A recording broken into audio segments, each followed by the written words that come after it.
آگے اللہ فرماتے ہیں وَلَنُذِيقَنَّهُمْ مِنَ الْعَذَابِ الْأَدْنَىٰ دُونَ الْعَذَابِ الْأَكْبَرِ لَعَلَّهُمْ يَرْجِعُونَ. یہ اب آگے اللہ تعالیٰ نے عام بات ارشاد فرمائی لوگوں کے بارے میں. والا اور البتہ نذیقن، کون سا فعل ہے نذیقن؟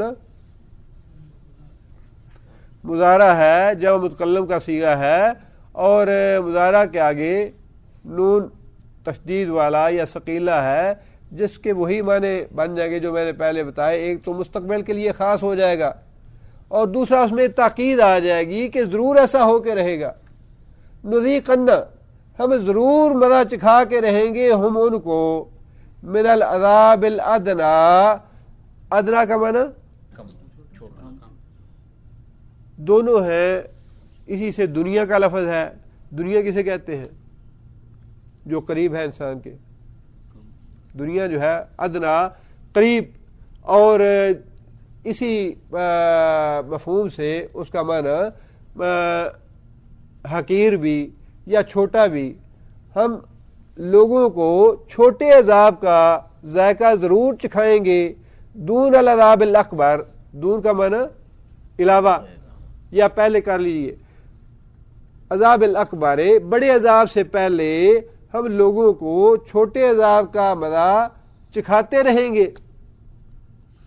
چھوٹے عذاب سے مراد اس دنیا میں انسان پہ آنے والی وہ تکلیفیں اور مصیبتیں ہیں کہ اگر مومن ہو تو وہ اللہ کی طرف رجوع کرتا ہے، توبہ استغفار کرتا ہے کہ میں اپنے گناہوں کی وجہ سے پکڑا گیا ہوں، بیماری آ گئی، کوئی اور نقصان ہو گیا، کوئی اور تکلیف ہو گئی، یا پھر اجتماعی ایسے مصائب اور آلام ہیں، طوفان ہے، زلزلہ ہے، یا اور بیماریاں پھیل گئیں، قحط سالی آ گئی. یہ سارے اللہ فرماتے ہیں کہ ہم لوگوں کو قیامت کا جو بڑا عذاب ہے اس سے پہلے دنیا کے چھوٹے عذاب چکھاتے رہیں گے. کس لیے؟ لعلہم یرجعون، لعلہم، تاکہ وہ، شاید کہ وہ، یرجعون، رجوع کر لیں، اللہ کے حضور توبہ استغفار کریں. یہ جو مصیبتیں اور پریشانیاں آتی ہیں، علماء نے لکھا ہے کہ یہ ایماندار لوگوں کے لیے باعث رحمت ہے. تکلیفیں اور مصیبتیں اور پریشانیاں جو اس دنیا میں آتی ہیں اہل ایمان کے لیے باعث رحمت ہے، اس لیے کہ مومن آدمی پہ جب تکلیف آتی ہے تو وہ اللہ کی طرف رجوع کرتا ہے. اور اللہ نے فرمایا کہ ہم یہ تکلیفیں اور مصیبتیں لاتے بھی اسی لیے ہیں شاید کہ لوگ رجوع کر لیں ہماری طرف. اہل ایمان کی نشانی یہی ہے کہ جب کوئی مصیبت آتی ہے، تکلیف آتی ہے، پریشانی آتی ہے، فوراً وہ اللہ کی طرف رجوع کرتے ہیں کہ ہم سے کوئی گناہ سرزد ہو گیا، اللہ ہم سے ناراض ہو گیا، اللہ کے حضور ہمیں توبہ استغفار کرنی چاہیے. لیکن یہ معاملہ منافق کا ہے. جیسے نبی صلی اللہ علیہ وسلم نے فرمایا کہ مالک نے اونٹ کو باندھ دیا تو اسے پتہ نہیں کیوں باندھا، چھوڑ دیا تو اسے پتہ نہیں کیوں چھوڑا. تکلیف اور مصیبت آ گئی، عذاب آ گیا، پکڑ آ گئی تو اسے اس بات کا احساس نہیں، وہ اسباب تلاش کرتا رہتا ہے کہ ہاں یہ تو اس وجہ سے بیماری آئی، بیماری پھیلی ہوئی ہے، بارش نہیں ہوئی لہذا کا سالی ہو گئی، یا زلزلہ اس وجہ سے آ گیا، گھر اس وجہ سے گر گیا، یا میں مقدمے میں اس وجہ سے پھنس گیا. وہ اسباب تلاش کرتا ہے، اللہ کی طرف رجوع نہیں کرتا. لیکن مومن آدمی جو ہے اس کا معاملہ اس سے مختلف ہے. اس پہ تکلیف آتی ہے تب بھی وہ سمجھتا ہے کہ ہمیں اللہ کی طرف رجوع کرنا ہے، توبہ استغفار کرنی ہے، یہ اللہ کی طرف سے ہے. اور اگر اللہ تعالیٰ خوشحالی لے آئے، اللہ تعالیٰ انعام کرے، اپنا فضل و کرم کر دے تو مومن آدمی شکر کرتا ہے اللہ کا، یا اللہ یہ نعمت بھی تیری طرف سے ہے. اس لیے اللہ تعالیٰ فرماتے ہیں کہ وہ جو بڑا عذاب ہے، قیامت کے عذاب کے لیے اللہ تعالیٰ نے بڑے کا لفظ استعمال کیا ہے. کہیں عذاب علیم کہا، کہیں عذاب عظیم کہا، کہیں عذاب شدید کہا. یہاں پہ اللہ فرماتے ہیں کہ عذاب الاکبر، بہت بڑا عذاب.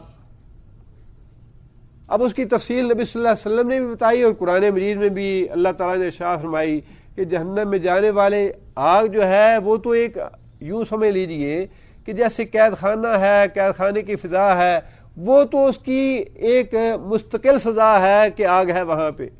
لیکن آگ کے علاوہ دوسرے عذاب ہیں وہاں پہ، لباس بھی آگ کا، چھتریاں عذاب کی، صاحبان عذاب کے، بسترے عذاب کے، اور پھر لوہے کے گرز مارنے کے لیے سانپ ہیں، بچھو ہیں، اور پھر صعود پہ چڑھائی ہے یا اس طرح کی، یہ اس کے علاوہ عذاب ہے۔ لہذا اللہ تعالیٰ نے یہاں یہ بات ارشاد فرمائی کہ وہ قیامت کا بڑا عذاب آنے سے پہلے پہلے ہم چھوٹے عذاب لوگوں کو پہنچاتے رہتے ہیں تاکہ وہ اللہ کی طرف رجوع کرتے رہیں، اللہ کے حضور توبہ استغفار کرتے رہیں، اور یہ بندوں کی خیر خواہی کے لیے ہی ہے، بندوں کے لیے رحمت ہے اللہ تعالیٰ کا اس دنیا میں پکڑ لینا اور بندے کا اللہ کی طرف رجوع کر لینا۔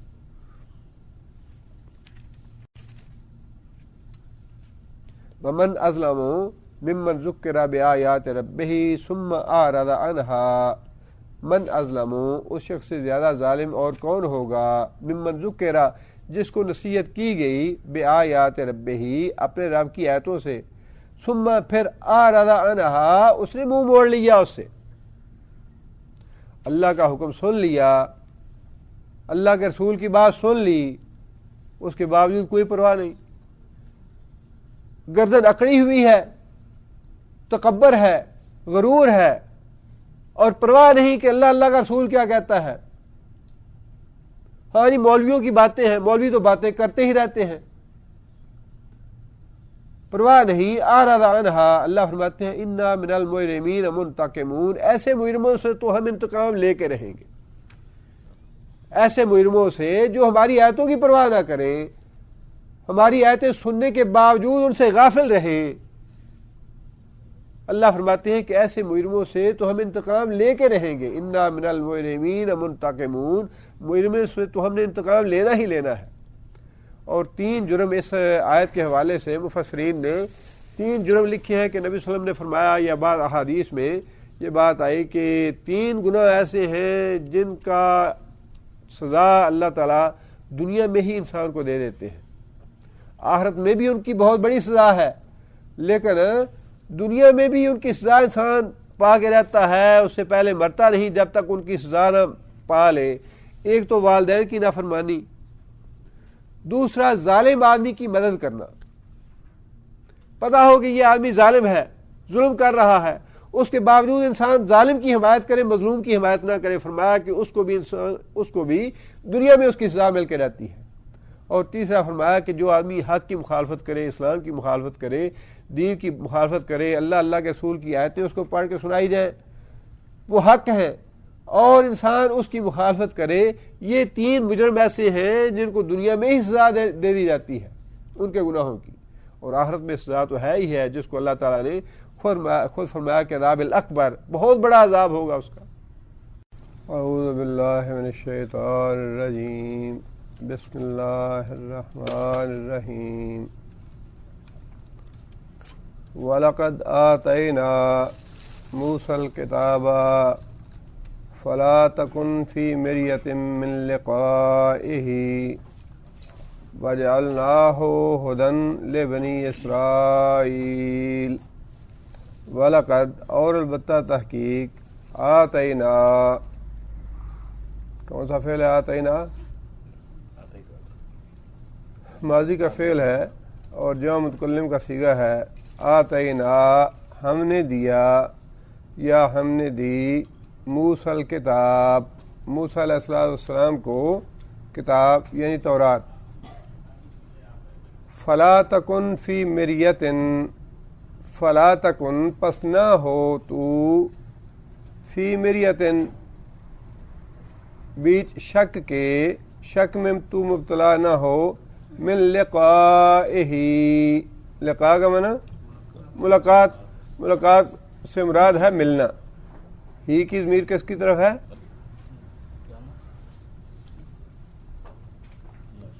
ہی کی ضمیر جو ہے وہ قرآن مجید کی طرف ہے، یعنی یہ قرآن اصل میں یہ مضمون جو ہے جو شروع ہوا تھا سورہ میں، تنزیل الکتاب لا ریب فیہ من رب العالمین، یہ کتاب نازل کردہ ہے رب العالمین کی طرف سے اور اس میں کوئی شک نہیں۔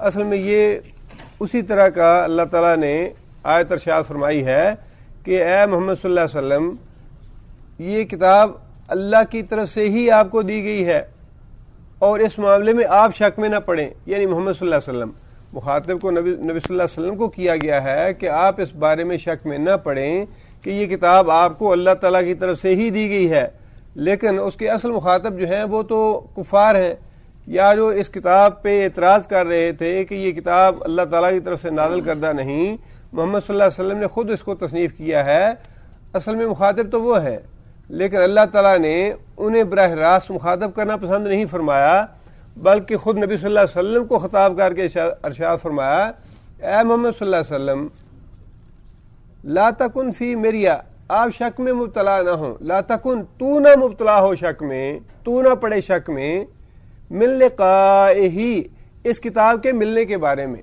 اس کتاب کے ملنے کی وجہ سے آپ کو کسی شک میں مبتلا ہونے کی ضرورت نہیں کہ یہ قرآن جو ہے کس کی طرف سے ہے، کوئی جن آتا ہے یا کوئی اور آتا ہے، نہیں، بلکہ یہ اللہ تعالیٰ ہی کی طرف سے ہے، اللہ کا نازل کردہ فرشتہ ہی لاتا ہے، آپ اس بارے میں کسی شک میں نہ پڑیں۔ لیکن اس کا مطلب یہ نہیں کہ معاذ اللہ نبی صلی اللہ علیہ وسلم کو کوئی شک تھا یا کبھی نبی صلی اللہ علیہ وسلم کو کوئی گمان ہوا، یہ بالکل ایسے ہی ہے جیسے قریش کی عورت نے چوری کی تو نبی صلی اللہ علیہ وسلم نے یہ بات ارشاد فرمائی، اسامہ بن زید نے سفارش کی کہ یا رسول اللہ قریش کی عورت ہے، اس کو معاف کر دیجیے، تو نبی صلی اللہ علیہ وسلم نے فرمایا کہ اگر میری بیٹی فاطمہ بنت محمد بھی چوری کرتی میں اس کے ہاتھ بھی کاٹ دیتا، تو کیا نبی صلی اللہ علیہ وسلم کو شک تھا کہ یہ کبھی چوری کرے گی؟ ایسی بات نہیں تھی، لیکن اس مسئلے کو واضح کرنے کے لیے نبی صلی اللہ علیہ وسلم نے یہ بات ارشاد فرمائی کہ یہ قانون اتنا سخت ہے اور اس قانون میں قطعاً کوئی گنجائش نہیں رعایت کی کہ اگر میری اپنی بیٹی بھی اس کی جگہ ہوتی اس کو بھی معاف نہ کرتا، لیکن اس کا مطلب یہ نہیں کہ معاذ اللہ نبی صلی اللہ علیہ وسلم کو گمان تھا یا شک تھا کہ کبھی چوری کرے گی، ایسی بات نہیں تھی، بالکل ایسے ہی بات اللہ تعالیٰ نے یہ ارشاد فرمائی، یہ بات نہیں تھی کہ نبی صلی اللہ علیہ وسلم کو شک تھا قرآن مجید کے بارے میں، نبی صلی اللہ علیہ وسلم کو تو پورا یقین تھا اور پہلے دل سے ہی نبی صلی اللہ علیہ وسلم کے دل میں یہ بات بٹھا دی گئی کہ یہ اللہ تعالیٰ کی طرف سے نازل کردہ ہے، لیکن یہاں نبی صلی اللہ علیہ وسلم کو مخاطب کرنے کا مطلب جو منکرین تھے یا جو اعتراض کرنے والے تھے انہیں یہ جتلانا مقصود ہے کہ یہ کتاب نبی صلی اللہ علیہ وسلم کی طرف سے نہیں بلکہ اللہ تعالیٰ کی طرف سے نازل کرتا ہے،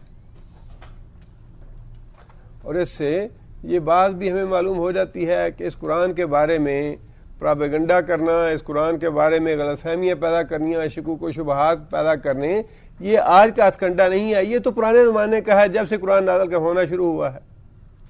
محمد صلی اللہ علیہ وسلم کا معاذ اللہ نیچا دکھانے کے لیے، اس دین کو ختم کرنے کے لیے، اس دین کو مٹانے کے لیے قرآن مجید پہ اعتراض کرنے، شکوک و شبہات پیدا کرنے، قرآن مجید کے بارے میں غلط فہمیاں پیدا کرنی، یہ ہتھ کنڈا آج کا نہیں ہے، یہ اس زمانے کا ہی ہے جب سے قرآن مجید نازل ہو رہا ہے۔ وَجَعَلْنَاهُ هُدًى لِبَنِي إِسْرَائِيلَ، اور یہ بات اللہ تعالیٰ نے فرمائی اس لیے کہ آتینا موسیٰ الکتاب، اسی طرح ہم نے جس طرح آپ کو دی ہے موسیٰ علیہ السلام کو بھی دی تھی، اور اگر موسیٰ، یہ منکرین اور معترضین جو ہیں اگر اس بات کو تسلیم کرتے ہیں کہ موسیٰ علیہ السلام پہ کتاب نازل ہوئی تھی، موسیٰ علیہ السلام کو اللہ تعالیٰ نے کتاب دی تھی، تو پھر اس میں چمبے کی بات کون سی ہے کہ موسیٰ علیہ السلام کے بعد اللہ نے ایک اور آدمی کو بھی کتاب دے دی، تو اس میں نرالی بات کون سی ہے؟ جب تمہارا اس بات پہ یقین موجود ہے، ایمان موجود ہے کہ انبیاء اللہ بھیجتے ہیں اور ان انبیاء کے پاس اللہ تعالیٰ کتابیں اور صحیفے بھی بھیجتے ہیں، تو جیسے اللہ تعالیٰ نے موسیٰ علیہ السلام کو کتاب دی ویسے ہی آپ کو بھی دے دی، تو اس میں اعتراض والی اور اس کا انکار کی یا تکذیب کی بات کیا پہلو کہاں سے نکل آیا؟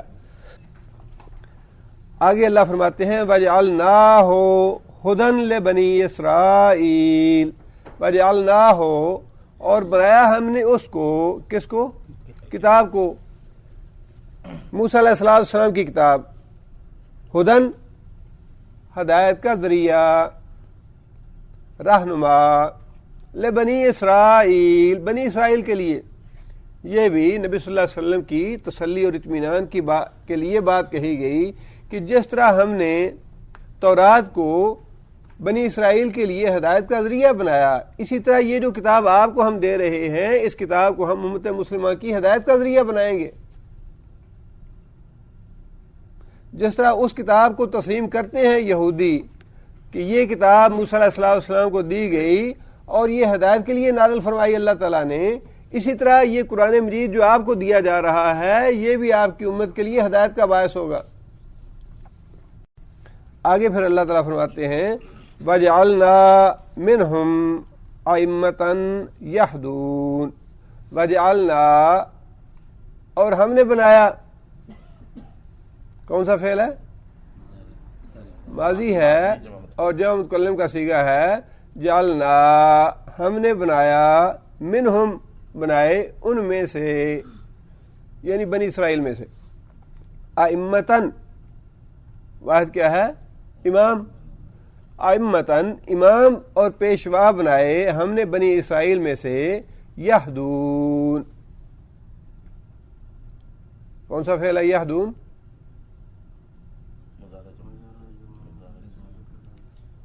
مضارع ہے، جمع مذکر غائب کا صیغہ ہے، یہدون وہ ہدایت دیتے تھے، رہنمائی کرتے تھے، بے امرنا ہمارے حکم کے مطابق، لما صبروا، لما جب، صبروا کون سا فعل ہے؟ صبروا ماضی ہے، جمع مذکر غائب کا صیغہ ہے، جب انہوں نے صبر کیا، کنہوں نے صبر کیا؟ جو امام بنائے گئے، اماموں کی یہ صفت بیان ہو رہی ہے کہ ہم نے بنی اسرائیل میں سے ان لوگوں کو پیشوا بنایا، ان لوگوں کو ہم نے امام بنایا، لما صبروا جنہوں نے صبر کیا، وکانوا اور تھے، بآیاتنا ہماری آیتوں پر، یوقنون یقین رکھنے والے، یقین کرتے تھے۔ اس میں اللہ تعالیٰ نے دو باتیں ارشاد فرمائیں کہ ان لوگوں میں سے ہم نے ان کو امام بنایا، ان کو پیشوا بنایا جنہوں نے صبر اختیار کیا، مصائب آئے، آلام آئے، تکلیفیں آئیں، مصیبتیں آئیں تو اپنے ایمان پہ ڈٹے رہے۔ صبر کا مطلب یہ ہے کہ انسان ڈٹا رہے اپنے بات پہ، اپنے عقیدے پہ، اپنے ایمان پہ، ہاں کتنے ہی آندیاں اور طوفان کیوں نہ چلیں، انسان کا ایمان متزلزل نہ ہو، اللہ اور اللہ کے رسول کی بات پہ پکا یقین رہے۔ اور جب اس طرح کا انسان صبر کرتا ہے، جب اس طرح کی استقامت کا مظاہرہ کرتا ہے، اللہ تعالیٰ کے ہاں بڑا اجر و ثواب ہے اس کا۔ نبی صلی اللہ علیہ وسلم نے ایک حدیث میں یہ بات ارشاد فرمائی کہ جب کسی آدمی کا کوئی چھوٹا بچہ فوت ہو جاتا ہے، ظاہر ہے بڑا صدمہ ہوتا ہے انسان کو، اور اگر وہ صبر کرے تو نبی صلی اللہ علیہ وسلم نے فرمایا کہ اللہ تعالیٰ فرشتوں سے پوچھتے ہیں کہ تم نے میرے بندے سے اس کا جگر گوشہ چھین لیا، میرے بندے نے کیا کہا؟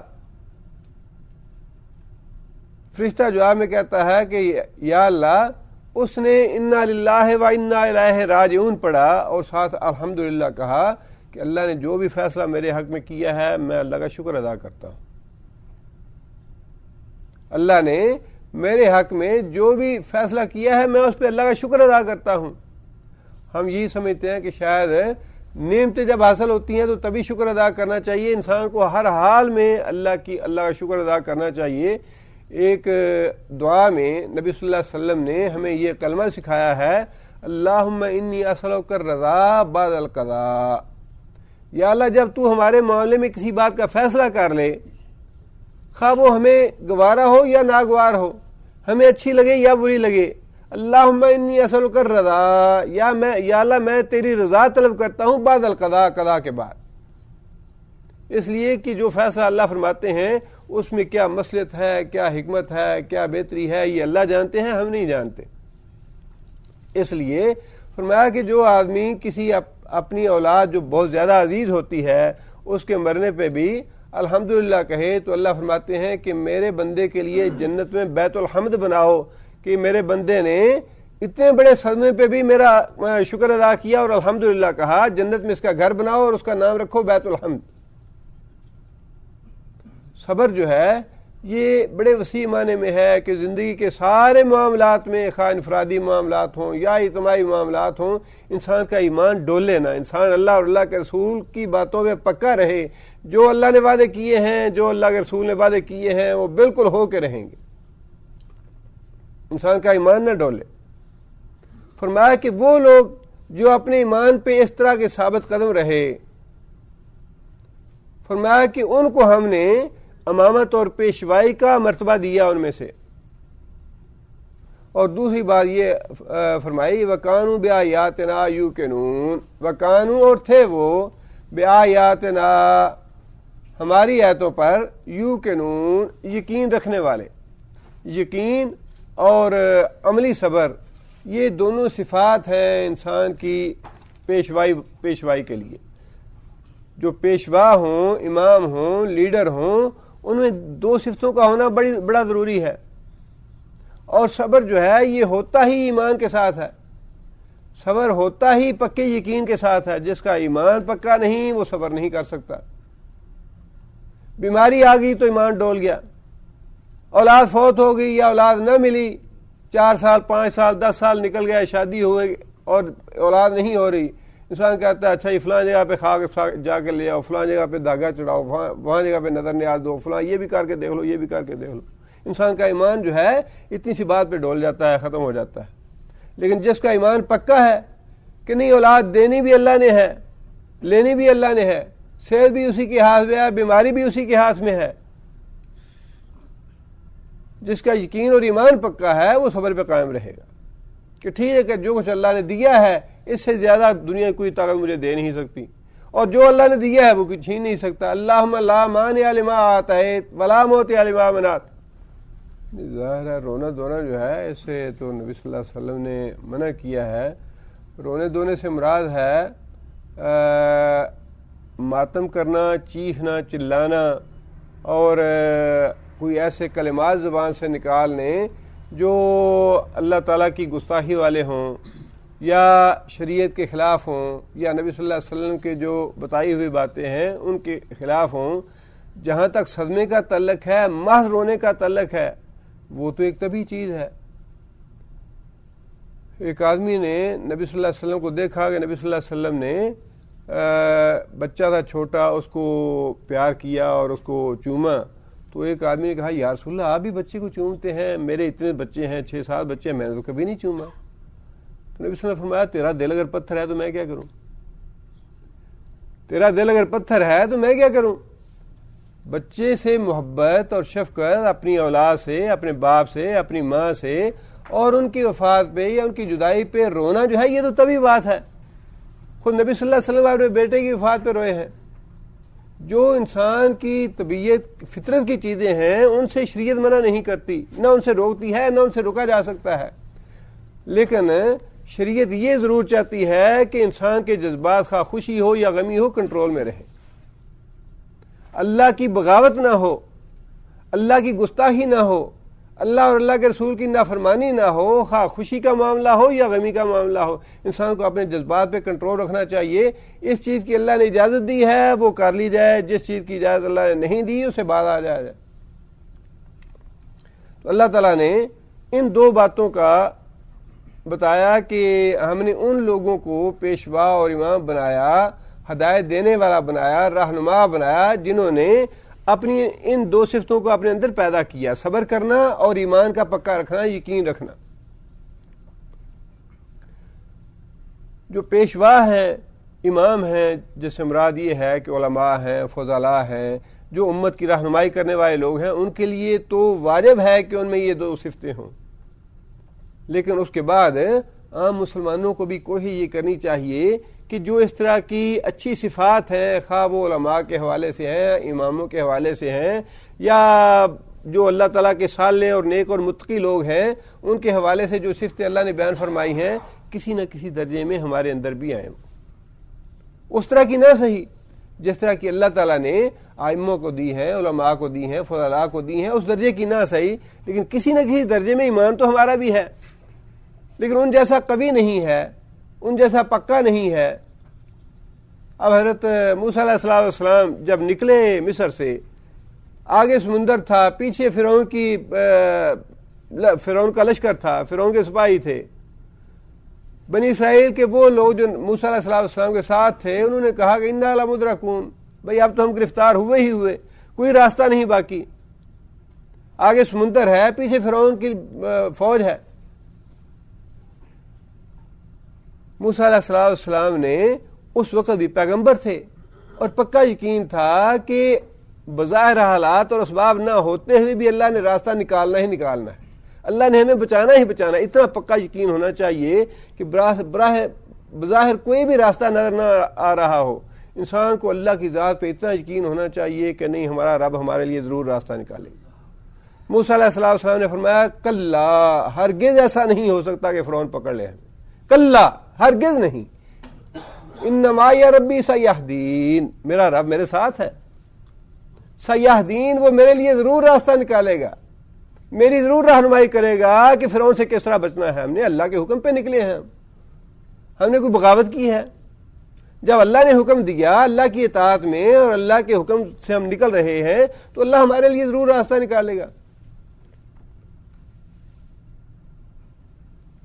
اور غار ثور میں بھی نبی صلی اللہ علیہ وسلم نے بالکل یہی الفاظ ارشاد فرمایا جب حضرت ابراہیم نے کہا کہ یا رسول اللہ، کافر جو ہیں یہ غار کے اوپر اس طرح کھڑے ہیں کہ اگر یہ اپنے پاؤں کی طرف دیکھ لیں تو ہمیں پکڑ لیں گے. جب ہم پڑھتے تھے پہلے کبھی نبی صلی اللہ علیہ وسلم ہجرت کے لیے نکلے مکہ سے، اور کتنا خوف تھا حضرت ابوبکر کو بھی اور نبی صلی اللہ علیہ وسلم کو بھی، کس طرح چھپتے چھپاتے نکلے. اس وقت تو اتنا سمجھ نہیں آتی تھی یہ کیا معاملہ ہے. اب سمجھ آ رہی ہے کہ کافروں کی اور مسلمانوں کی لڑائی جب اسی طرح تعاقب بھی ہے، غاروں میں چھپ چھپا رہے ہیں مسلمان، اب اپنی جانیں بھی بچا رہے ہیں اور کافروں کا مجاہدین مقابلہ بھی کر رہے ہیں، ان کی جیلوں میں بھی ہیں، سزائیں بھی جھیل رہے ہیں، سب کچھ ہے. تو اب کچھ شعور ہوا ہے کہ واقعی وہ کیسا مسئلہ تھا کہ نبی صلی اللہ علیہ وسلم وہاں سے نکلے اور 100 اونٹوں کا اس وقت انعام رکھا گیا نبی صلی اللہ علیہ وسلم کا، جو زندہ یا مردہ پکڑ کے لائے گا 100 اونٹ اس کو دیں گے نبی صلی اللہ علیہ وسلم. اور کس طرح کا اس وقت مسلمانوں کے لیے دہشت اور خوف کا عالم ہوگا. تو نبی صلی اللہ علیہ وسلم نے فرمایا کہ کلا لا تحزن ان اللہ معنا، کہ اے ابوبکر غم نہ کر، ان اللہ معنا، اللہ ہمارے ساتھ. اور پھر واقعی اللہ حفاظت کرتا ہے، ایسی بات نہیں ہے کہ اللہ چھوڑ دیتا ہے. تعاقب کیا سراقہ نے نبی صلی اللہ علیہ وسلم کا غار ثور سے نکلنے کے بعد، اور حضرت ابوبکر صدیق بار بار پلٹ کے دیکھ رہے ہیں اور مضطرب ہیں، پریشان ہیں، اور کہتے ہیں یا رسول اللہ یہ تو ہمارے سر پہ پہنچ گیا گرفتار کرنے کے لیے. تو نبی صلی اللہ علیہ وسلم نے اللہ تعالیٰ سے بد دعا فرمائی اس کے لیے، یا اللہ پکڑ لے اسے. اب ایسے موقع پہ یہ ممکن نہیں کہ اللہ تعالیٰ اس دعا کو ٹال دیں. جب ایسا موقع اضطراب کا ہو یا ایسا موقع آ جائے تو پھر اللہ تعالیٰ دعا ٹالتے نہیں، فوراً اللہ تعالیٰ نے دعا قبول فرمائی اور پکڑا گیا سراقہ. ایک دفعہ نہیں پکڑا گیا، دوسری دفعہ پھر پکڑا گیا، تیسری دفعہ پکڑا گیا، چوتھی دفعہ اس نے خود کہا کہ یا رسول اللہ مجھے امان دے، اللہ سے میرے لیے دعا کریں. بخاری شریف کی حدیث ہے، اس نے کہا نبی صلی اللہ علیہ وسلم سے یا رسول اللہ میرے لیے اللہ سے دعا کریں، مجھے اللہ بچا لے. فوراً احساس ہو گیا اس کو، اور نبی صلی اللہ علیہ وسلم نے پھر دعا کی اس کے لیے، امان دی اس کو، اور پھر واپس پلٹا تو نبی صلی اللہ علیہ وسلم کا محافظ بن کے واپس پلٹا. جو بھی آدمی جاتا تھا اس طرف کہتا تھا ادھر سے میں دیکھ کے آیا ہوں، ادھر جانے کی ضرورت نہیں ہے، ادھر کوئی آدمی نہیں گیا. صرف اللہ تعالیٰ پہ ایمان پکا ہونا چاہیے، ایمان مضبوط ہونا چاہیے. اللہ اپنے بندوں کو ضائع نہیں کرتا. امتحان ضرور لیتے ہیں اللہ تعالیٰ، لیکن اللہ تعالیٰ اپنے بندوں کو ضائع نہیں کرتے. جو وعدے ہیں اللہ کے وہ بالکل سچے اور پکے ہیں. اس لیے اللہ تعالیٰ نے فرمایا کہ ہم نے ان میں سے امام بنائے جو اپنی امت کو ہدایت دیتے تھے بنی اسرائیل میں سے، وہ لوگ جنہوں نے صبر کا راستہ اختیار کیا اور یقین کا راستہ اختیار کیا. دوسری اس میں اہم بات یہ ہے، ایک چیز، 2 صفتیں اللہ نے بتائیں، ائمہ کی، پیشواؤں کی، علماء کی، فضلاء کی 2 صفتیں بتائیں، ایک صبر کرنا، ایک یقین کرنا. یقین کا تعلق عقیدے کے ساتھ ہے، صبر کا عمل کے ساتھ ہے، جس کا مطلب یہ ہے کہ دونوں چیزیں ضروری ہیں. انسان کا عقیدہ بھی ہونا چاہیے، ایمان بھی پکا ہونا چاہیے، ساتھ اس کا عمل بھی ہونا چاہیے. صرف ایسے نہیں کہ زبان سے ایمان ایمان کہتا رہے یا لا اللہ پڑھتا رہے اور عملاً انسان کی زندگی جو ہے وہ دائرہ اسلام سے باہر ہو، ایسے نہیں، بلکہ دونوں چیزیں مطلوب ہیں. انسان کا عقیدہ بھی صحیح ہو، انسان کا ایمان بھی پکا ہو، اس کے ساتھ انسان کا عمل بھی مضبوط ہو. فرمایا کہ ان کو ہم نے پیشوائی دی اور اس سے نبی صلی اللہ علیہ وسلم کو اس بات کی تسلی دلانی ہے کہ جس طرح وہ کتاب بنی اسرائیل کے لیے ہدایت کا باعث تھی، یہ قرآن مجید امت مسلمہ کی ہدایت کا باعث بنے گا. اور پھر جس طرح ان میں ہم نے پیشوا پیدا کیے، امام پیدا کیے، آپ کی امت میں بھی ہم امام پیدا کریں گے. اور وہ امام وہ ہوں گے جو صبر سے کام لیتے ہیں اور جن کا یقین بڑا مضبوط ہے. اور پھر کس طرح اللہ تعالیٰ نے نبی صلی اللہ علیہ وسلم سے یہ سارے وعدے سچے فرمائے کہ ایسے ایسے اللہ تعالیٰ نے امام پیدا فرمائے کہ اب تاریخ دوبارہ ایسے آدمی پیدا نہیں ہو سکتے. امام احمد بن حنبل کی مثال لے لیجئے. امام صاحب خود کہتے ہیں کہ مجھے جیل میں اتنے کوڑے مارے گیا کہ اگر ہاتھی کو مارے جاتے وہ مر جاتا. اور بات یہ ہے کہ یہ باتیں غلط نہیں ہوتی, نہ ہی کوئی جھوٹ بولتا ہے, بلکہ اللہ فرماتے ہیں کہ جو لوگ کلمہ پڑھتے ہیں اس سے ثابت قدم رہتے ہیں, تتنزل علیہم الملائکہ, ہم نازل کرتے ہیں فرشتے ان پہ جو ان کو تسکین دلاتے ہیں, جو ان کو سکون قلب دیتے ہیں, اور جو ان کو اطمینان اور تسلی دیتے ہیں. ورنہ اگر ایسا نہ ہو اس دنیا میں تو اسلام تو کب کا ختم ہو جائے. جس طرح کی آزمائشیں, تکلیفیں اور مصیبتوں سے دوچار کیا جا رہا ہے آج بھی مجاہدین کو یا مسلمانوں کو, اگر اللہ تعالیٰ کے فرشتے نازل نہ ہوں, تتنزل علیہم الملائکہ, اگر اللہ کی رحمت کے فرشتے نازل نہ ہوں تو ایسے حالات اور ایسی سزائیں اور ایسے عقوبت خانے دیکھ کے کون آدمی ہے جو یہ چاہے گا کہ انسان یہ سزائیں جھیلے یا یہ سزائیں برداشت کرے. یہ بات بالکل صحیح ہے جو اللہ تعالیٰ نے ارشاد فرمائی کہ جو آدمی کلمہ پڑھتے ہیں پھر اس پہ ثابت قدم رہتے ہیں, ہم ان پہ نازل کرتے ہیں فرشتوں کو جو ان کو اطمینان اور تسلی دلاتے ہیں. وہ کیسے ہوتا ہے, کیا ہوتا ہے, یہ اللہ بہتر جانتے ہیں, اس لیے کہ وہ معاملات اللہ کے ہیں اور اللہ ہی اس نظام میں یا قدرت کے کارخانے میں جو غیبی امور ہیں ان کی حقیقت اللہ بہتر جانتے ہیں. لیکن جو اللہ تعالیٰ نے باتیں قرآن میں ارشاد فرمائی ہیں وہ بالکل برحق اور سچ ہیں. لہذا اللہ نے فرمایا کہ جو لوگ تم میں سے صبر سے کام لیں گے اور یقین اپنا پکا رکھیں گے, ان کو ہم ائمہ بنائیں گے, ان کو امام کے درجے پہ فائز کریں گے جو اپنی امت کی رہنمائی کریں گے, اپنی امت کو ہدایت کا راستہ دکھائیں گے. آگے اللہ فرماتے ہیں کہ ان ربک, بے شک تیرا رب, ہوا یفصلو, وہی فیصلہ کرے گا, بینہم, ان کے درمیان, یوم القیامت, قیامت کے دن, فی ما, بیچ اس چیز کے جو, کانو, وہ تھے, فی ہے, ان معاملات میں, یختلفون. یختلفون کون سا فعل ہے؟ مضارع ہے جو ہم ذکر غائب کا صیغہ ہے. یختلفون, اختلاف کرتے. دو گروہ ہیں جو ہمیشہ سے اختلاف کرتے چلے آ رہے ہیں جب سے دنیا بنی ہے. نوح علیہ السلام ایک طرف ہیں, دوسری طرف کافر ہیں. موسیٰ علیہ السلام ایک طرف ہیں, دوسری طرف فرعون ہے. ابراہیم علیہ السلام ایک طرف ہے, نمرود دوسری طرف ہے. محمد صلی اللہ علیہ وسلم ایک طرف ہے, ابو جہل دوسری طرف ہے. یہ دو گروہ جو ہیں یہ مسلسل چلے آ رہے ہیں. آج بھی یہی دو گروہ ہیں, ایک طرف مسلمان ہیں, دوسری طرف کفار ہیں. اور ان کا اختلاف جو ہے یہ اس دنیا میں فیصلہ نہیں ہوگا اس کا. ہر آدمی یہی کہتا ہے کہ جو میں کر رہا ہوں وہ صحیح ہے, جس پہ میں قائم ہوں, جو میرا عقیدہ ہے, جو میرا ایمان ہے, وہی صحیح ہے. لاکھوں مسلمانوں کو قتل کرنے کے باوجود اگر کافروں کا یہ یقین ہو کہ ہمیں اللہ کی طرف سے یہ منصب سونپا گیا ہے, تاریخ ہمیں ضرور معاف کر دے گی. بھئی کیسے معاف کر دے گی؟ تاریخ یہ اس دنیا میں سارے فیصلے ہو جانے ہیں. سارے فیصلے اس دنیا میں نہیں ہونے, فیصلے تو ہونے آخر میں جا کے, اور فیصلے کرنے والی ذات اللہ تعالیٰ کی ہے. اللہ تعالیٰ بتائیں گے کہ جھوٹا کون تھا, سچا کون تھا. یہ فیصلہ اللہ نے کرنا ہے کہ تم جو شرک کرتے رہے وہ صحیح تھا, یا جو موحد تھے یہ صحیح تھے.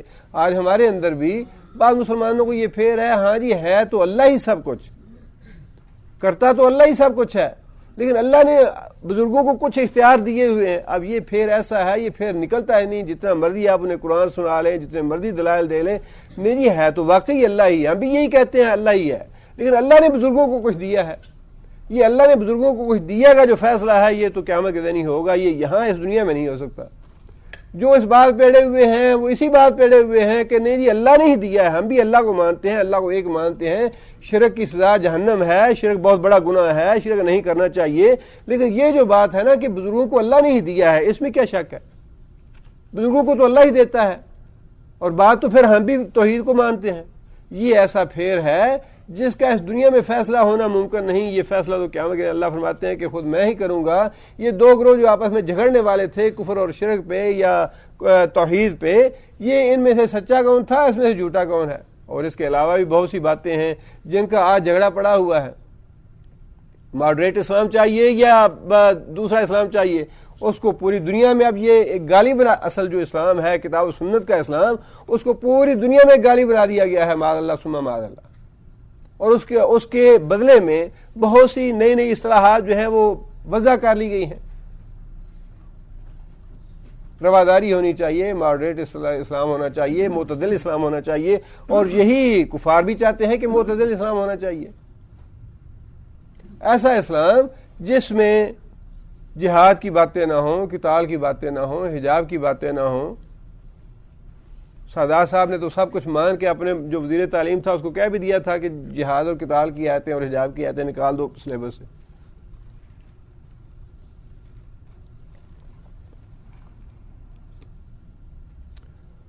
تو اللہ فرماتے ہیں کہ یہ جو دو گروہ ہیں، ایک گروہ اللہ اور اللہ کے رسول سے وفاداری رکھنے والا، اور دوسرا گروہ اللہ اور اللہ کے رسول کا انکار کرنے والا، تکذیب کرنے والا، اللہ کے رسول کی نافرمانی کرنے والا، یہ دونوں آپس میں لڑ رہے ہیں، جھگڑ رہے ہیں، اختلاف کر رہے ہیں، اور اس کا فیصلہ میں ہی کروں گا قیامت کے دن کہ کون سچا تھا کون جھوٹا ہے. آگے اللہ فرماتے ہیں کہ اولم یہد لہم کم اہلکنا من قبلہم من القرون. یہ ایک تنبیہ ہے براہ راست کفار کو کہ تم آج اللہ کے رسول کا انکار کر رہے ہو، رسول اللہ صلی اللہ علیہ وسلم کی تکذیب کر رہے ہو، رسول اللہ صلی اللہ علیہ وسلم کی بغاوت کر رہے ہو، اور تمہیں یہ بات نہیں بھولنی چاہیے کہ تم سے جو پہلی قومیں تھیں انہوں نے جب رسولوں کی سے بغاوت کی، نافرمانی کی، تو ان کا انجام کیا ہوا. اللہ فرماتے ہیں کہ اولم کیا نہیں، یہدے کوئی ہدایت، رہنمائی، سبق یا عبرت، کیا نہیں کوئی عبرت، لہم واسطے ان کے، یعنی ان کافروں کے لیے، ان مشرکوں کے لیے کوئی سامان عبرت نہیں اس بات میں.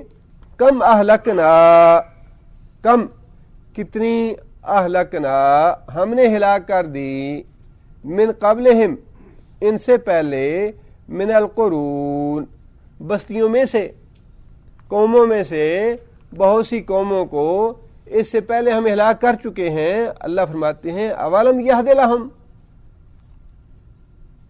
کیا ان کافروں کے لیے، مشرکوں کے لیے تاریخ کے ان واقعات میں کوئی سبق نہیں کہ انہوں نے اللہ کے رسولوں کی نافرمانی کی تو وہ ہلاک ہو گئے، اور اگر ہم اللہ کے رسول کی نافرمانی کریں گے تو ہمارا انجام کیا ہوگا. یمشون یہ چلتے ہیں، یعنی یہ کافر اور مشرک شام جاتے ہیں، یمن جاتے ہیں، فلسطین جاتے ہیں، یہ سارے سفر کرتے ہیں.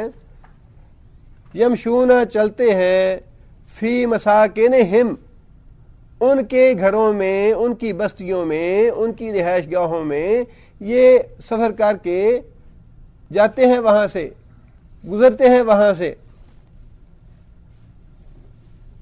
اور ان کی تباہ اور برباد بستیوں کو دیکھتے ہیں کہ یہ تھی قوم شعیب، قوم سمود، قوم عاد. یہ ساری بستیاں جو تھیں یہ انہی علاقوں میں تھی، عرب علاقوں میں، اور تجارتی سفروں کے لیے وہاں سے یہ لوگ گزرتے تھے. تو اللہ تعالیٰ فرماتے ہیں کہ یہ جو بستیاں ہیں جن سے تم ہو کے گزرتے ہو، جنہیں تم دیکھتے ہو کہ اللہ تعالیٰ نے ان کو ہلاک کر دیا، برباد کر دیا، اللہ فرماتے ہیں کہ کیا ان کی ہلاکت میں، ان کی بربادی میں تمہارے لیے کوئی درس عبرت نہیں ہے. بات تو بڑی تنبیہ کی ہے، لیکن تنبیہ لیتا کون ہے؟ چھوٹی سی بات ہے کہ تیز رفتاری کی وجہ سے بڑے خطرناک ایکسیڈنٹ ہوتے ہیں. بعض اوقات پولیس بالکل ایسے پچکی ہوئی گاڑی سڑک پہ رکھ دیتی ہے تاکہ لوگ دیکھ کے عبرت حاصل کریں، گاڑیاں آہستہ چلائیں. لیکن کتنے لوگ ہیں جو تباہ اور ہلاک گاڑی سے عبرت حاصل کرتے ہیں کہ کہیں ہمارا بھی یہ حال نہ ہو جائے، ہم بھی اس طرح مر نہ جائے، یا ہماری گاڑی بھی اس طرح تباہ ہو جائے یا ہلاک ہو جائے. کتنے لوگ ہیں جو اسے سبق حاصل کرتے ہیں. تیز رفتار چلانے والے ویسے ہی تیز رفتار رہتے ہیں. بہت کم لوگ ہوتے ہیں، قلیل من عبادی الشکور، بڑے کم لوگ ہیں جو سبق حاصل کرتے ہیں دوسروں سے، ورنہ اپنی ڈگر پہ چلے رہتے ہیں، حتیٰ کہ اسی انجام سے دوچار ہو جاتے ہیں جس کے لیے اللہ نے یا اللہ کے رسول نے تنبیہ دی کہ اگر یہ کرو گے تو یوں ہو جائے گا، بلکہ الٹا اس کا مذاق اور تمسخر اڑاتے ہیں۔ آگے اللہ فرماتے ہیں ان فی ذالک، ان بے شک، فی ذالک اس بات میں جو اللہ نے ارشاد فرمائی ہے، لآیات بہت سی نشانیاں ہیں۔ یہ جو اللہ تعالیٰ نے بات ارشاد فرمائی کہ ہم نے بہت سی بستیوں کو ہلاک کر دیا جو رسولوں کی تکذیب کرنے والی تھی یا رسولوں کی نافرمانی کرنے والی بستیاں تھیں، ان کو ہم نے ہلاک کر دیا۔ اللہ فرماتے ہیں ان فی ذالک لآیات، اس میں بہت سی نشانیاں ہیں۔ افلا یسمعون، کیا تم سنتے نہیں؟ یہ جو باتیں اللہ تعالیٰ ارشاد فرما رہے ہیں، جو نصیحتیں اللہ تعالیٰ فرما رہے ہیں، جو فرمودات ہیں اللہ تعالیٰ کے، ارشادات ہیں اللہ تعالیٰ کے، کیا تم لوگ سنتے نہیں؟ اللہ تعالیٰ کا انداز جو ہے بڑا ناصحانہ اور بڑا خیر خواہانہ ہے۔ قیامت کے دن یہی لوگ کہیں گے لو کننا نسمع او ناقلو ما کننا فی اصحاب السعیر، اگر ہم دنیا میں باتیں غور سے سن لیتے، یہی جو بات اللہ فرما رہے ہیں نا کہ افلا یسمعون، کیا تم سنتے نہیں ہو؟ اس وقت جن کو ہم یہ باتیں بتا رہے ہیں، یہ دلائل مہیا کر رہے ہیں، یہ تنبیہ کر رہے ہیں، افلا یسمعون، کیا یہ سنتے نہیں؟ ان کے کان بند ہیں۔ وَلَهُمْ آذَانٌ لَا يَسْمَعُونَ بِهَا، اللہ فرماتے ہیں کہ یہ جو کافر ہیں ان کو ہم نے کان دیے ہیں، لا يسمعون، یہ ان سے سنتے نہیں ہیں۔ حالانکہ اس کا مطلب یہ نہیں کہ وہ سنتے نہیں ہیں، سنتے ہیں وہ، لیکن جو اللہ سنانا چاہتے ہیں وہ نہیں سنتے۔ اس لیے فرمایا کہ ان کے کان ہیں لیکن یہ سننے والے نہیں ہیں۔ افلا یسمعون، کیا یہ سنتے نہیں جو باتیں اللہ تعالیٰ ارشاد فرما رہے ہیں یا جو باتیں اللہ تعالیٰ سنانا چاہتے ہیں؟ آگے اللہ تعالیٰ نے ایک اور بات نبی صلی اللہ علیہ وسلم کے اطمینان اور تسلی کے لیے ارشاد فرمائی۔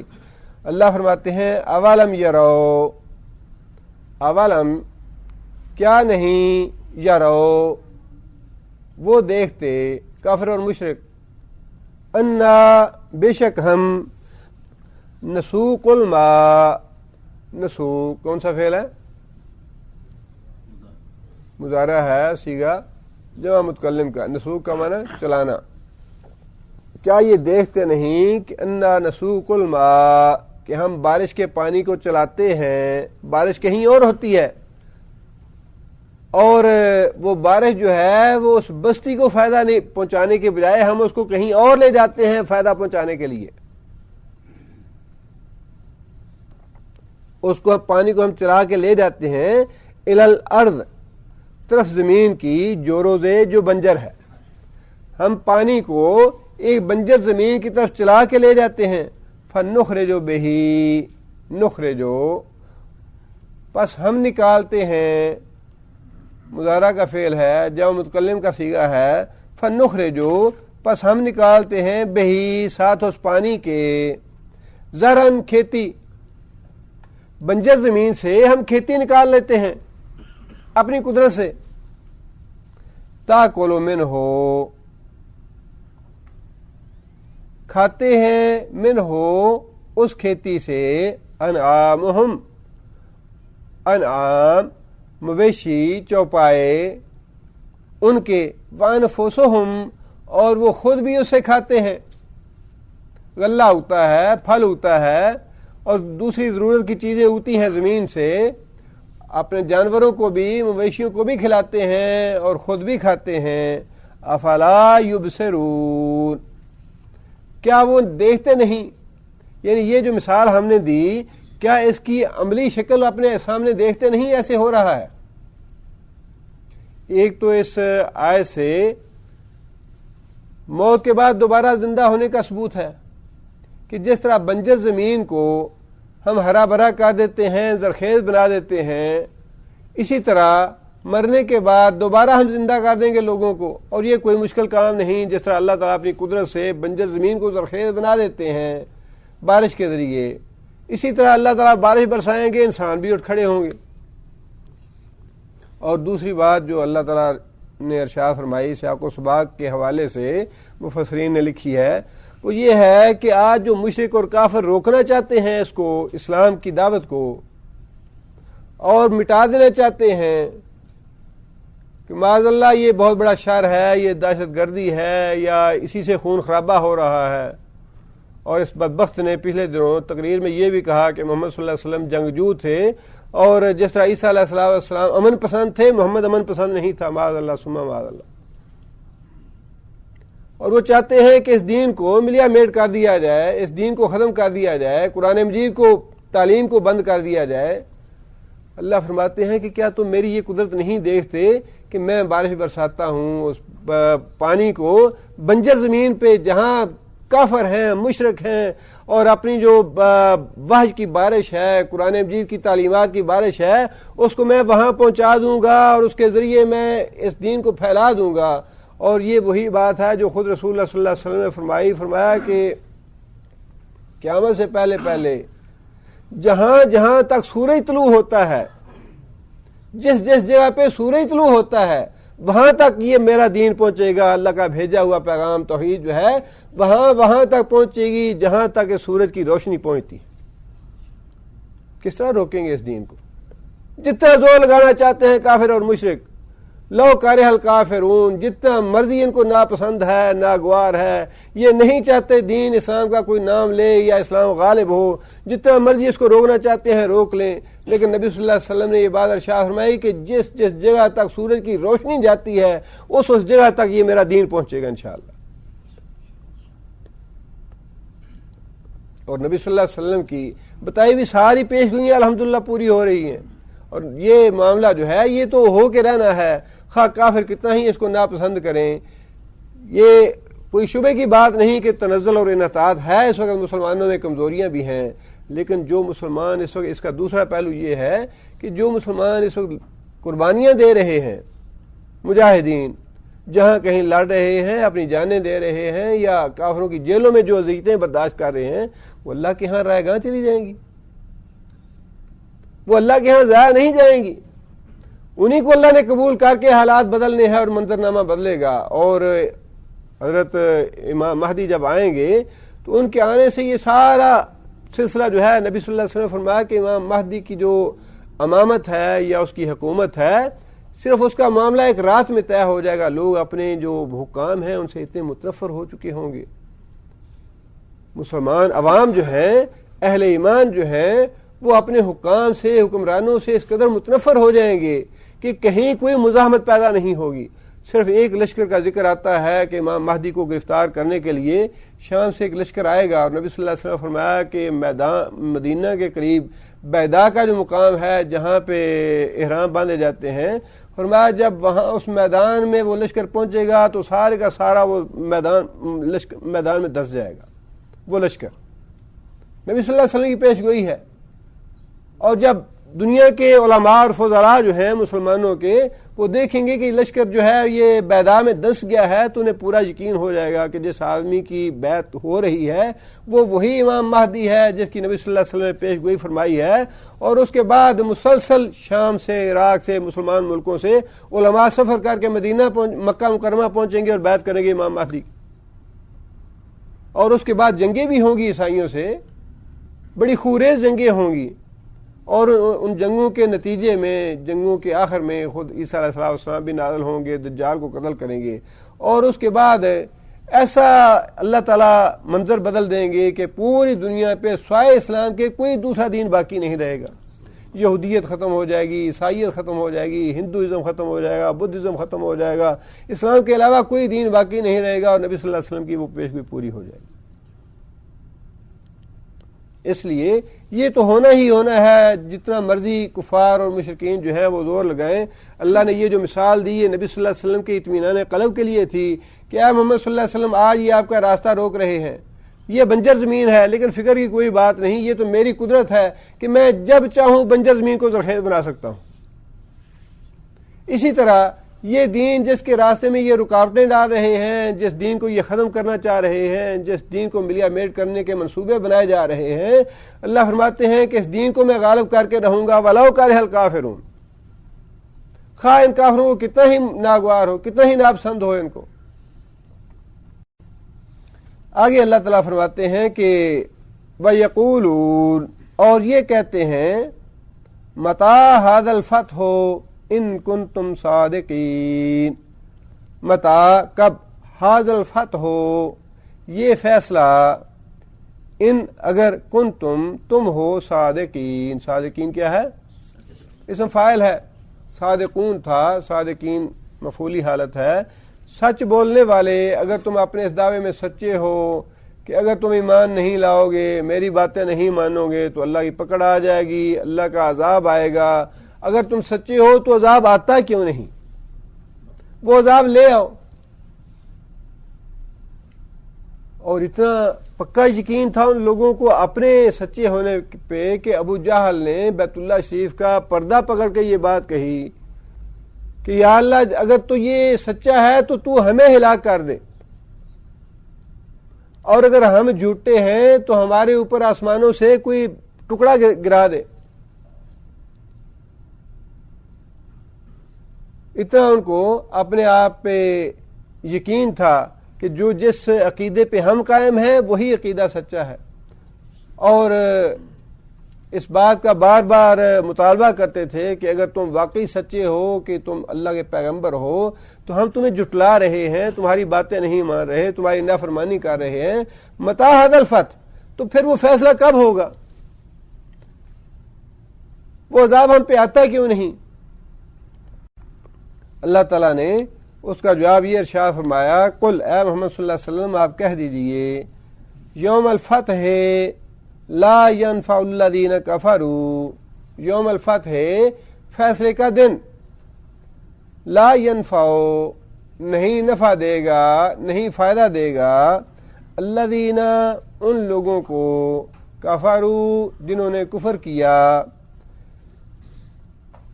ایمانہم ان کا ایمان، جن لوگوں نے آج کفر کیا ہے، جب فیصلے کا دن آ گیا، جب اللہ تعالیٰ نے ان کے بارے میں عذاب کا فیصلہ کر لیا تو پھر ان کا ایمان لینا انہیں کوئی فائدہ نہیں دے گا۔ اس لیے نبی صلی اللہ علیہ وسلم نے یہ بات بھی ارشاد فرمائی کہ قیامت کے قریب جو بڑی نشانیاں ظاہر ہونے والی ہیں، جب وہ نشانیاں ظاہر ہو جائیں گی تو پھر ایمان لانے والوں کا ایمان قبول نہیں ہوگا۔ دابۃ الارض نکلے گا زمین سے اور وہ لوگوں سے کلام کرے گا کہ لوگ جو ہیں وہ ہماری آیتوں پہ یقین نہیں رکھتے تھے، پوری دنیا میں گھومے گا، اور نبی صلی اللہ علیہ وسلم نے فرمایا کہ جب دعوت الارض کا ظہور ہو جائے گا تو کسی کی کوئی ایمان لانا کسی کا کام نہیں آئے گا۔ اسی طرح فرمایا کہ سورج جو ہے وہ مغرب سے طلوع ہوگا، اور جب سورج مغرب سے طلوع ہو جائے گا تو اس وقت کسی ایمان لانے والے کا ایمان کام نہیں آئے گا۔ اس لیے کہ اس وقت تو پھر اللہ تعالیٰ نے فیصلہ فرما دینا ہے کہ اب قیامت کا وقت آ گیا ہے، اور اس کے بعد کسی کا ایک ایسی علامت ہوگی جو بالکل اب نارمل ہوگی، اور جس کے بارے میں ہر آدمی کو پتہ چل جائے گا کہ یہ واقعی سورج جو ہے یہ اللہ کے حکم سے گردش کر رہا ہے، یہ نظام کائنات سارا اللہ کے اختیار میں ہے، کسی حضرت صاحب کے یا پیر کے ہاتھ میں نہیں ہے۔ لوگ ایمان لانا چاہیں گے، ایمان قبول نہیں ہوگا۔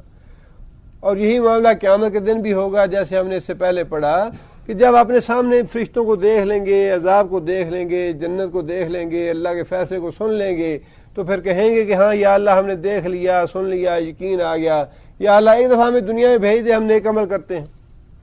لیکن اللہ فرماتے ہیں کہ کل یوم الفتح لا ينفع الذین کفروا، جب فیصلے کا وقت آ جائے گا تو پھر کافروں کو ان کا ایمان لانا کام نہیں دے گا۔ فرعون جب ڈوبنے لگا تھا تو اس وقت اس نے بھی کیا کہا تھا؟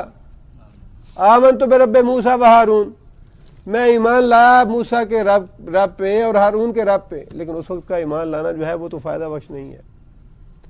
یہ زندگی کی مہلت جو ہے یہ بڑا اللہ کا فضل اور بڑا اللہ کا انعام ہے، اس کو اللہ کا فضل، یہ زندگی ضائع کرنے کے لیے نہیں، نہ ہی غافل رہنے کے لیے ہے، یہ زندگی بڑی قیمتی مہلت ہے۔ مرنے سے پہلے پہلے جو وقت اللہ تعالیٰ نے دیا ہے، موت کا وقت اللہ تعالیٰ نے اس لیے کسی کو بتایا نہیں ہے تاکہ لوگ غفلت میں نہ پڑیں. بڑا قیمتی وقت ہے موت سے پہلے پہلے، اس لیے کہ جب انسان کی موت کے آثار ظاہر ہو جائے تو پھر ایمان لانا کام نہیں آئے گا، پھر توبہ اللہ کام نہیں آئے گی. توبہ کا وقت اب ہے، استغفار کا وقت اب ہے، ایمان لانے کا وقت اب ہے. اس لیے اللہ تعالیٰ نے فرمایا کل یوم الفتح لا ينفع الذین کفروا ایمانہم ولا هم ینظرون. ولا ہم اور نہ ہی وہ ینظرون. کون سا فعل ہے؟ مضارع مجہول ہے. نہ ہی وہ مہلت دیے جائیں گے، نہ ہی وہ مہلت دیے جائیں گے. یہ ابھی پچھلی آیت میں 12 نمبر آیت میں بالکل ہم نے یہی بات پڑھی، ربنا ابصرنا وسمعنا فرجعنا نعمل صالحا انا موقنون. قیامت کے دن جب مجرم لوگ اللہ کے حضور کھڑے ہوں گے تو اس وقت یہی بات کہیں گے جو اللہ تعالیٰ نے یہاں ایک دوسرے انداز میں ارشاد فرمائی ہے، ربنا ابصرنا، اے ہمارے پروردگار ہم نے سب کچھ دیکھ لیا اپنی آنکھوں سے، وسمعنا اور سن بھی لیا، فرجعنا ہمیں بھیج دے دنیا میں، نعمل صالحا ہم نیک عمل کریں گے، انا موقنون ہم یقین لانے والے ہیں، ہم پوری طرح یقین لے آئے ہیں. اللہ فرماتے ہیں کہ نہ تو از خود ایمان لائیں گے تو ایمان قبول کیا جائے گا، اور مہلت طلب کریں گے تو مہلت بھی نہیں دی جائے گی. جو انسان کی موت کا وقت لکھا ہے، جو وقت لکھا ہے، اس کے بعد انسان اگر یہ کہے کہ یا اللہ میں اپنے سارے ڈالر جو ہے وہ دیتا ہوں، بس مجھے 5 منٹ اور مل جائیں، 5 منٹ بھی نہیں ملیں گے، 1 منٹ بھی نہیں ملے گا. ہزاروں کلو سونا انسان دے دے پھر بھی 1 منٹ جو ہے زندگی کا وہ نہیں ملے گا. قیامت انسان یہی کہے گا کہ پوری زمین کے وزن کے برابر اگر مجھے سونا دے دیا جائے تو میں وہ سارے کا سارا صدقہ کر دوں، لیکن مجھے اس بات کی مہلت دے دی جائے کہ میں کلمہ پڑھ لوں، لا الہ الا اللہ محمد رسول اللہ، یہ کلمہ پڑھنے کی مہلت مجھے دے دی جائے، اور پوری زمین کے برابر سونا اگر ہو تو وہ بھی میں دے دوں فدیے میں، وہ بھی میں صدقہ کر دوں اس کے بدلے میں. آپ اندازہ لگائیے کہ زندگی کی کتنی قیمت ہے. لا الہ الا اللہ پڑھنے میں کتنا وقت لگتا ہے؟ 1 منٹ کا شاید چوتھا حصہ لگتا ہے لا الہ الا اللہ محمد رسول اللہ پڑھنے میں، اور اس 1 منٹ کے چوتھے حصے کی قیمت قیامت کے دن انسان کتنی ادا کرنا چاہے گا؟ پوری زمین کے وزن کے برابر سونا جو ہے وہ بھی صدقہ کرنے کو تیار ہوگا کہ مجھے اتنا مہلت دے دی جائے کہ میں کلمہ زبان سے ادا کر لوں. اللہ فرمائے کہ نہیں، آج اتنی مہلت بھی نہیں ہے. اس سے آپ اندازہ لگا سکتے ہیں کہ ہماری زندگی جو ہے اللہ تعالیٰ نے تو بھیجا ہی اس دنیا میں اسی لیے ہے کہ میں دیکھوں یہ بندہ کرتا کیا ہے. فرمایا کہ لا ہم ینظرون، مہلت بھی نہیں دی جائے گی. آگے اللہ فرماتے ہیں کہ فَأَعْرِضْ عَنْهُمْ، اعرض عنہم، اے محمد صلی اللہ علیہ وسلم ان سے منہ موڑ لیجئے، ان سے درگزر کریں. وانتظر، اور انتظار کریں. وانتظر کون سا فعل ہے؟ امر ہے. آپ انتظار کریں. انہم منتظرون، انہم بے شک وہ کافر اور مشرک، منتظرون وہ بھی منتظر ہیں، لیکن دونوں کے انتظار میں فرق ہے. کافر کس انتظار میں ہے؟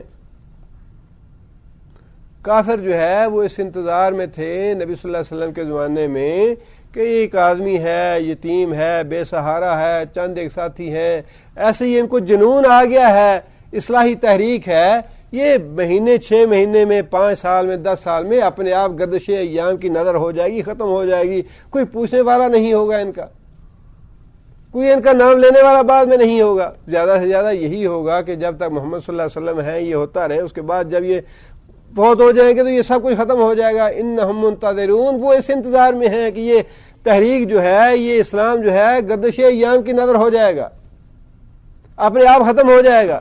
اس کو ختم کرنے کے لیے ہمیں کسی قوت کی یا کسی طاقت کی یا کسی بڑی تحریک کی ضرورت ہی نہیں پڑے گی. یہ تو ایسے چند ایک آدمی ہیں، 4 5 10 آدمی ہیں، کیا کر لیں گے یہ؟ انہم منتظرون، یہ تو اس انتظار میں ہے۔ اور محمد صلی اللہ علیہ وسلم کو فرمایا کہ آپ صبر سے کام لیجئے اور انتظار کیجئے اللہ تعالیٰ کے وعدوں کے پورا ہونے کا۔ اللہ نے جو آپ سے وعدے کیے ہیں اللہ وہ بھی پورے کرے گا، کہ اللہ تعالیٰ نے آپ کو بھیجا ہی اس مقصد کے لیے ہے۔ هو الذی ارسل رسولہ بالہدی ودین الحق لیظہرہ علی الدین کلہ۔ هو الذی، وہ ذات، ارسل رسولہ بالہدی ودین الحق، جس نے بھیجا اپنے رسول کو دین حق کے ساتھ، لیظہرہ، تاکہ اس کو غالب کر دے، علی الدین کلہ، باقی سارے ادیان پہ۔ فرمایا کہ اے محمد صلی اللہ علیہ وسلم آپ انتظار کریں، دیکھیں میں کس طرح غالب کرتا ہوں اس کو، اور کس طرح اللہ تعالیٰ نے نبی صلی اللہ علیہ وسلم کے زمانے میں ہی اس کو غالب کر دیا۔ نبی صلی اللہ علیہ وسلم تبوک میں کتنے دن جا کے بیٹھے رہے؟ 4 مہینے نبی صلی اللہ علیہ وسلم نے، 40 دن نبی صلی اللہ علیہ وسلم نے وہاں پہ انتظار کیا رومیوں کا، جن کو بڑا گمنڈ تھا اپنی قوت پہ اور اپنے لاؤ لشکر پہ اور اپنے اسلحے پہ، بڑا گمنڈ تھا، سامنے آنے کی جرت نہیں ہوئی انہیں۔ اس طرح غلبہ دیا اللہ تعالیٰ نے۔ اور پھر رسول اللہ صلی اللہ علیہ وسلم کی وفات مبارک کے بعد حضرت عمر کے زمانے میں پوری دنیا میں کون سا زمین کا ایسا خطہ تھا جہاں صحابہ کرام فاتح بن کے نہیں گئے؟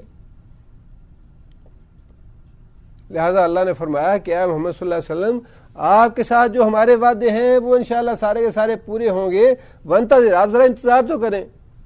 انہم منتظرون، اور یہ بدبخت بھی منتظر ہے، یہ منتظر اس بات کے ہیں کہ اسلام جو ہے یہ تو گردش ایام کی نظر ہو جائے گا، یہ تو اپنے آپ ختم ہو جائے گا، اور اس کو ختم کرنے کے لیے ہمیں کچھ کرنے کی ضرورت ہی نہیں پڑے گی۔ یہ تو ایسے معمولی سے چند ایک لوگ ہیں، مسکین ہیں، غریب الدیار ہیں، کوئی کہاں سے آیا ہوا ہے، کوئی کہاں سے آیا ہوا ہے، یہ اپنے آپ ہی ختم ہو جائیں گے، مٹ جائیں گے۔ وہ کافر جو ہیں وہ اس انتظار میں ہیں۔ فرمایا کہ آپ بھی انتظار کریں، وہ بھی انتظار میں ہیں، اور جو اللہ نے فیصلہ فرمانا ہے وہ فیصلہ اللہ تعالیٰ فرما دیں گے۔ فاعرض عنہم، ان سے لڑنے کی جھگڑنے کی ضرورت نہیں ہے۔ اللہ تعالیٰ کا ایک نظام ہے قدرت کا، کسی کے ساتھ محض بحث کرنا، مناظرہ کرنا، وقت ضائع کرنا، اس کی ضرورت نہیں ہے۔ دین کی بات جو ہے دوسروں تک پہنچا دینی چاہیے، لیکن اپنا وقت برباد اور وقت ضائع نہیں کرنا چاہیے۔ جی فلاں مانتا کیوں نہیں ہے، یا اس کو منوا کے ہی چھوڑنا ہے، یا جو مسلک میرا ہے اس مسلک پہ کیوں نہیں آتا، یا میرا مسلک بڑا سچا ہے میں اس کو قرآن حدیث کی بات بتاتا ہوں وہ مانتا کیوں نہیں ہے۔ فرمایا کہ ان باتوں سے انسان کو کچھ حاصل نہیں ہوتا، نہ ہی کوئی دوسرا مانتا ہے، نہ یہ مطلوب ہے۔ مطلوب بات اتنی ہی ہے کہ آپ اللہ کے رسول ہیں، آپ پیغمبر ہیں، آپ میرا پیغام پہنچا دیجئے۔ وما علیک الا البلاغ، آپ کی ذمہ داری پہنچا دینے کی ہے۔ اور یہی معاملہ ہر داعی کا ہونا چاہیے کہ بات پہنچا دینی تو ہمارا فرض ہے، کسی سے منوانا نہ فرض ہے نہ مطلوب ہے، نہ انسان یہ کر سکتا ہے۔ لڑائی جھگڑا کرنا، مناظرے کرنے، مجادلے کرنے، اس سے کچھ حاصل وصول نہیں ہوتا۔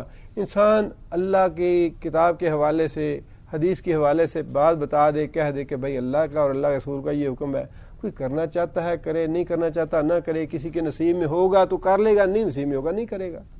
فاعرض عنہم، اے محمد صلی اللہ علیہ وسلم ان سے درگزر کریں، ان سے منہ موڑ لیں، ان سے لڑائی جھگڑا کرنے کی ضرورت نہیں۔ آپ بھی انتظار میں رہیں، اللہ کے وعدے آپ کے حق میں سارے پورے ہوں گے، اور یہ بھی جس انتظار میں ہے وہ انتظار کر کے دیکھ لیں یہ دین مٹتا ہے یا غالب ہوتا ہے۔ ہوگا وہی جو اللہ چاہے گا، اور اللہ تعالیٰ نے اس دین کو غالب کر کے ہی رہنا ہے۔ اور ہر زمانے میں کفار جو ہیں انہوں نے اپنی پوری کوشش کی اس دین کو مٹانے کے لیے، اور آج کے کفار نے خواہ کتنے ہی منصوبے بنا لیں، کتنی طویل جنگوں کے منصوبے بنائے، 50 سالہ منصوبہ بنا لیا، 100 سالہ منصوبہ بنا لیا، انشاءاللہ اس دین کو اللہ تعالیٰ نے قائم رکھنا ہے، ہمیشہ ہمیشہ رکھنا ہے، اور اس کے اسباب اور ذرائع بھی اللہ نے بنانے ہیں۔ اور اللہ تعالیٰ ہر زمانے میں اپنی قدرت سے اس طرح قائم دائم رکھتا ہے کہ لوگ کھلی آنکھوں سے دیکھتے ہیں کہ واقعی اس دین کو قائم رکھنے والی کوئی ذات ہے۔